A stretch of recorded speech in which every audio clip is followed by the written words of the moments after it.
দাবি কোথায়? আরে দাবি কোথায়? আরে বাংলাদেশের তৃণমূল হটাও, তৃণমূল হটাও।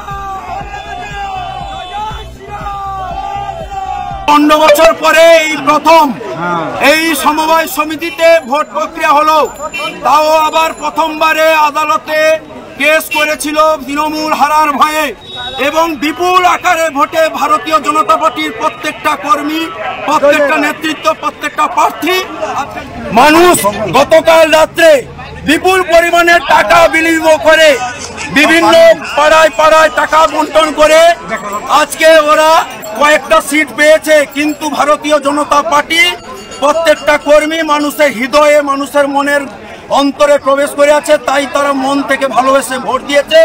এই রায় জনগণের রায়।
এবং শুভেন্দু অধিকারী মহাশয়কে বার্তা দেব, নন্দীগ্রাম শুভেন্দু অধিকারী হাতে দ্বিতীয়বার 26 সালে আবার উপর হিসাবে তুলে দেবে। গতকাল দুপুরে হলদিয়ার বিজেপি বিধায়ক তাপসী মণ্ডল তিনি তৃণমূল কংগ্রেসে যোগদান করার পরই একটা গেল রব অনুপ্রাণিত মিডিয়া দিয়ে তুলিয়ে দেওয়া হচ্ছে। এমন একটা ভাব করা হচ্ছে যেন এই দল বদলের ফলে শুভেন্দু অধিকারী ফিনিশ, বাংলায় বিজেপি ফিনিশ, এবং তৃণমূল কংগ্রেস নাকি বড় দাও বেড়ে দিয়েছে। এবং এই খবরের মাঝখানেই এই অত্যন্ত গুরুত্বপূর্ণ যে খবরগুলো আছে সেগুলোকে কার্যত চেপে দেওয়া হচ্ছে। যে খবর থেকে এইটা স্পষ্ট হয়ে যাচ্ছে যে শুভেন্দু অধিকারীকে পূর্ব মেদিনীপুরে হারানো শুধু মুশকিলই নয়, কার্যত না মুমকিন। এবং সাম দাম দণ্ড ভেদ যা খুশি মমতা ব্যানার্জি লাগিয়ে দিন না কেন, পূর্ব মেদিনীপুর বিশেষ করে নন্দীগ্রাম সেটা শুভেন্দু অধিকারীর ছিল, আছে, থাকবে। তিনি ওই জেলাটাকে নিজের কার্যত দুর্ভেদ্য দুর্গ করে ফেলেছেন। এবং সেখানে তাপসী মণ্ডল তিনি সিপিএম এ ছিলেন, বিজেপিতে এসেছেন, তৃণমূলে গেলেন, এই সব কোনো রকম কোনো এফেক্ট কাজ করে না। এই যে নির্বাচনটা হয়েছে এটা আপাত দৃষ্টিতে দেখলে মনে হবে খুবই একটা ছোট নির্বাচন। নন্দীগ্রাম 2 ব্লকের বয়াল 2 গ্রাম পঞ্চায়েতের নরসিংহপুর হাসাততলা সমবায় সমিতির নির্বাচন, আর সেখানেই বিপুল জয় পেয়েছে বিজেপি। কিন্তু এই ছোট নির্বাচনেও বড় জয়টা এত বড় করে কেন আসছে, যেটা রাজ্য রাজনীতির এফেক্ট হিসেবে ধরা হচ্ছে। এখানে মোট 63টা আসন ছিল, যেখানে বিজেপি অনুগামীরা মোট 45টা আসন পেয়েছে, আর তৃণমূলের দখলে গেছে 18টা আসন। আসলে এই সমবায় সমিতি এটা কিন্তু কার্যত তৃণমূল কংগ্রেসের জন্য প্রেস্টিজ ফাইট ছিল, কিন্তু কিছুতেই তারা দাঁত ফোটাতে পারছিল না। এই সমবায় সমিতি নির্বাচন ডিসেম্বর মাসে, খুব সম্ভবত ডিসেম্বর মাসের পেন্ডিং হয়ে গিয়েছিল। কিন্তু এখানে ওই তৃণমূল কংগ্রেস যেটা করে, যেখানে তারা জিততে পারবে না সেখানে নির্বাচন নামক জিনিসটিই তুলে দেয় এবং সেখানে প্রশাসক বসিয়ে প্রহসনে পরিণত করে। এই সমবায় সমিতিও সেই একই কাজ করছিল এবং আদালতে গিয়ে এই নির্বাচনটাকে আটকাবার চেষ্টা করছিল, কিন্তু শেষ পর্যন্ত আদালতের নির্দেশে এই নির্বাচনটা হয়। এবং সেখানে সকাল থেকেই দেখতে পাচ্ছেন কি বিশাল পরিমাণ পুলিশ ছিল এবং তৃণমূল কংগ্রেস সমস্ত শক্তি এখানে কার্যত লাগিয়ে দিয়েছিল। কিন্তু যারা বিজেপি কর্মী সমর্থক তারা কিন্তু ময়দান ছেড়ে 1 ইঞ্চিও নড়েননি, তারা সেই ময়দানেই পড়েছিলেন। ভোট গ্রহণ থেকে শুরু করে একদম গণনা শেষ অবধি যদি পড়ে থাকা যায় তাহলে এই তৃণমূল কংগ্রেসকে আটকানো সম্ভব। এই ছোট নির্বাচনটাতেও সেটা আবারও একবার প্রমাণিত হয়ে গেল। এবার আপনারা বলবেন, একটা সমবায় সমিতি নির্বাচন, যেখানে রাজ্যে ম্যাক্সিমামই যে সমবায় সমিতি নির্বাচন হয় সেখানে তৃণমূল কংগ্রেস জেতে, এবং এর সঙ্গে আশেপাশে আরো অনেক নির্বাচন হয়েছে, দক্ষিণ চব্বিশ পরগনা, মুর্শিদাবাদ, সেই সমস্ত জায়গায় তো তৃণমূল কংগ্রেসই জিতেছে এবং বিরোধীদের কার্যত শূন্য করে দিয়ে জিতেছে, তাহলে এখানে এই নন্দীগ্রামের একটা সমবায় সমিতি বিজেপি জিতেছে সেটা নিয়ে প্রতিবেদন করছে কেন? করছে ঠিক এই কারণেই।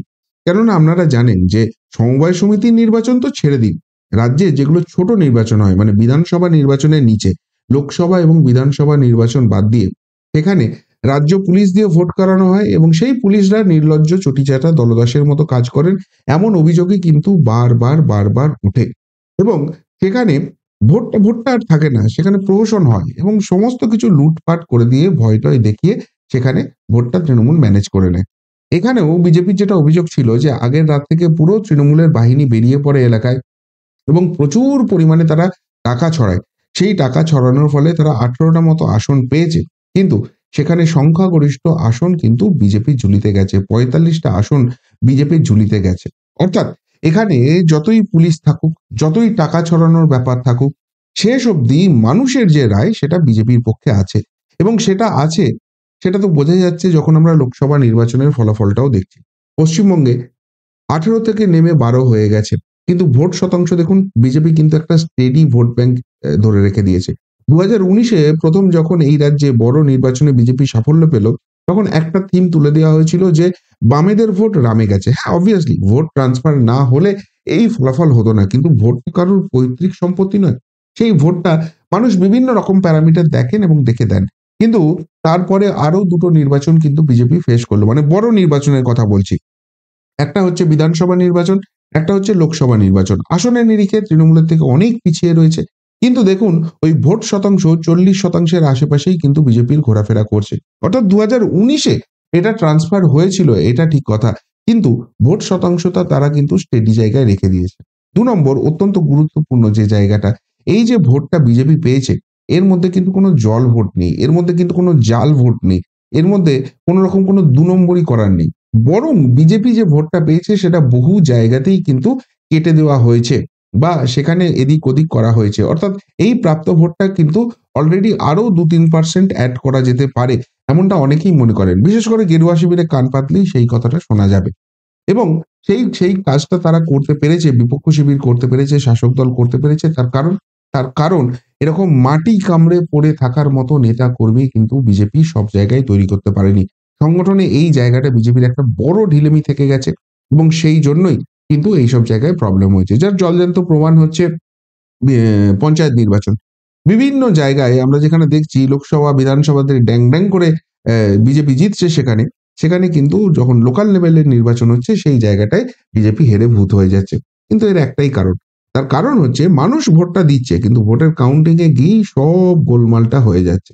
তাই যদি এই নন্দীগ্রামে যে জিনিসটা হলো, যে জিনিসটা শুভেন্দু অধিকারী করে রেখে দিয়েছেন পুরো পূর্ব মেদিনীপুর জুড়েই, সেখানে এই ফর্মুলাতেই কিন্তু বাংলাতে বিজেপির সাফল্য আসবে, এটা একদম কার্যত নিশ্চিত হয়ে গেছে। নাহলে দেখুন পঞ্চায়েত নির্বাচন গোটা রাজ্যেই লুটপাট হয়েছে। এই যে পূর্ব মেদিনীপুর, সেখানে অনেকটা আটকে দেওয়া গেছে, বিজেপি কিন্তু অনেকটা আটকাতে পেরেছে এবং বহু পঞ্চায়েত সমিতি তারা কিন্তু সেখানে দখল করেছে। 2, লোকসভা নির্বাচন, 16টার মধ্যে 15টা বিধানসভাতেই বিজেপি লিড পেয়েছে।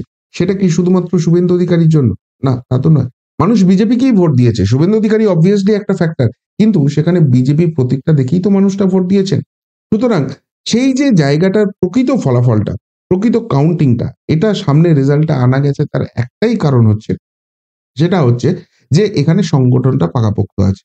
এই প্রসঙ্গে আরেকটা কথা আমি বলবো, বিজেপি যিনি রাজ্য সভাপতি ডক্টর সুকান্ত মজুমদার, তিনিও এবারে জিতেছেন, দ্বিতীয়বারের জন্য লোকসভায় জিতেছেন, কিন্তু খুব ন্যারো মার্জিনে জিতেছেন। কিন্তু ওই অঞ্চলের নেতা কর্মীদের সঙ্গে যখন কথা বলছি, তাদের মতে সুকান্তবাবুর জয়টা আরো বড় মার্জিনে এসেছিল, কিন্তু বিভিন্ন জায়গায় গণনাটাকে গন্ডগোল করে দেওয়া হচ্ছিল। কেন গন্ডগোল করে দেওয়া হচ্ছিল? অবভিয়াসলি যারা করছে তারা অন্যায় করছে, কিন্তু পশ্চিমবঙ্গের ভোটটা তো ঠিক এইভাবেই হয়। এই গন্ডগোলটা করবে, সেই গন্ডগোলটা আটকাতে হবে, আটকাতে পারলে তবেই কিন্তু নির্বাচনে জয় আসাটা সম্ভব হবে। এমনকি লাস্ট মোমেন্টে গিয়ে সুকান্তবাবু যে ওই 10,000-এর কাছাকাছি ভোটে জিতেছিলেন, সেই ভোটটাকেও আটকে দেওয়ার চেষ্টা করা হচ্ছিল, তাকে হারাবার চেষ্টা করা হচ্ছিল। শেষ অবধি সেইখানটাই চাপ দিয়ে সঠিক ফলাফলটা ওই ভোটটার অন্তত করা গেছে। অর্থাৎ পশ্চিমবঙ্গের যে সামগ্রিক চিত্রটা রয়েছে, সেখানে কে এলেন কে গেলেন এইটা কিন্তু ফ্যাক্টর নয়। মানুষ ভোট দেবেন কি দেখে? মানুষ ভোট দেবেন একটা জিনিসই দেখে, যে তারা এই রাজ্যে যেটা চলছে সেটা মেনে নিচ্ছেন, তৃণমূল কংগ্রেসের প্রতীক রয়েছে, তৃণমূল কংগ্রেসকে তারা ভোটটা দেবেন। এই রাজ্যে যেটা চলছেন সেখানে সেটা মানতে পারছেন না, তাহলে তার বিপক্ষকে ভোট দেবেন। সেখানে বিপক্ষ হিসেবে কে স্ট্রং এস্টাবলিশমেন্ট রাখতে পেরেছে, কে এই শাসকের চোখে চোখ রেখে লড়াই করতে পারছে, তাকে ভোট দেবে। যেগুলো সংখ্যালঘু অধ্যুষিত জায়গা আছে সেখানে বামফ্রন্ট বা কংগ্রেস তাদেরকে হয়তো ভোট দেবে, আর যেখানে হিন্দু অধ্যুষিত জায়গা রয়েছে সেখানে বিজেপিকে ভোট দেবে। কিন্তু এই ভোটটা দেওয়ার পরেও সেটা কি প্রকৃত ফলাফল হবে, সেটা কিন্তু সম্পূর্ণরূপে নির্ভর করছে বিজেপি কর্মীরা কতখানি ময়দান কামড়ে পড়ে থাকতে পারছেন।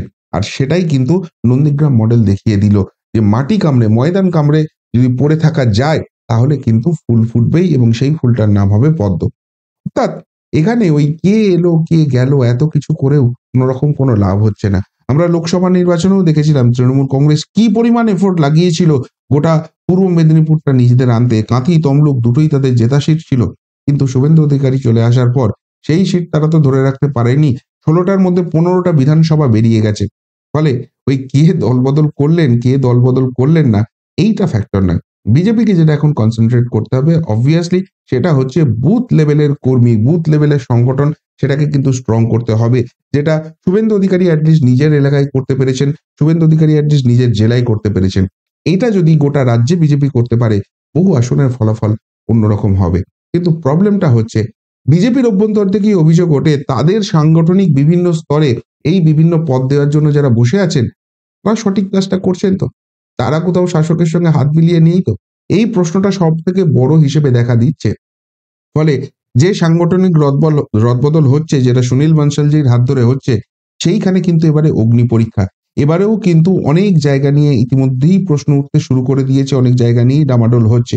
সেই জায়গাটা যদি অনেস্টলি বিজেপি করতে পারে 26-এ বাজিমাত করতে পারবে, আর যদি না করতে পারে তাহলে কিন্তু ভরাডুবি নিশ্চিত। সেটাই তাপসী মণ্ডলদের মতো বিধায়কদের দল ছেড়ে যাওয়ার জন্য নয়, প্রকৃত সংগঠনটা তৈরি করতে না পারার জন্য। কি বলবেন নন্দীগ্রামে শুভেন্দু অধিকারীর এই সাফল্য নিয়ে? যদি কিছু বলার থাকে অবশ্যই কমেন্ট বক্সে কমেন্ট করে জানাবেন। এখনকার মতো এখানেই শেষ করলাম, বেরোতে আসছি নতুন প্রতিবেদন নিয়ে খুব তাড়াতাড়ি। ভালো থাকবেন, সাথে থাকবেন, পাশে থাকবেন। নমস্কার।